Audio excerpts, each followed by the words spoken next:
অবশেষে গোলামের কিন্তু আস্তে আস্তে মনে পড়ে যাচ্ছে যে সেই ছিল শেহজাদ। কারণ যখন ফাতেমার দ্বিতীয় স্বামী তার ফিঙ্গারপ্রিন্ট নিয়ে এলো, তখন কিন্তু সে কিছু একটা ভাবছিল। অন্যদিকে কিন্তু যখন শ্রেয়াকে কিডন্যাপ করেছিল, তখন কিন্তু সে সেই পাসওয়ার্ড কিন্তু ঠিকই দিয়েছিল এবং সে কিন্তু ভাবতে লাগলো কীভাবে সব কিছু মিলে যাচ্ছে।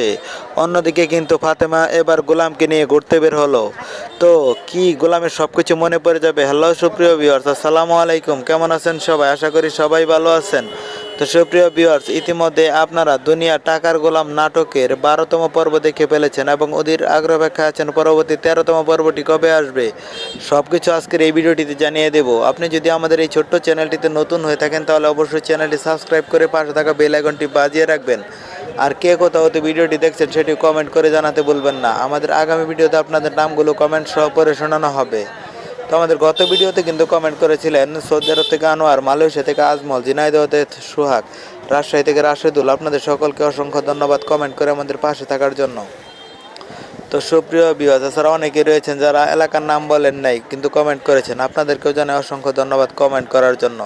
তো এই নাটকের পরবর্তী পর্বগুলো আপনারা কেমন দেখতে চান অবশ্যই আপনাদের মূল্যবান মতামত জানাবেন।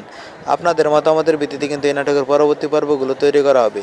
তো সুপ্রিয় ভিউয়ার্স, পরবর্তী পর্বগুলো কিন্তু আরও ধামাকাদার হতে চলেছে, যেখানে কিন্তু গোলামের সব কিছু মনে পড়ে যাবে যে সেই ছিল শেহজাদ এবং সে তার প্রতিশোধ নিতে শুরু করবে এবং তার সমস্ত সম্পত্তি আবার উদ্ধার করবে এবং যারা তার ক্ষতি করতে চেয়েছিল তাদেরকেও আঘাত করবে।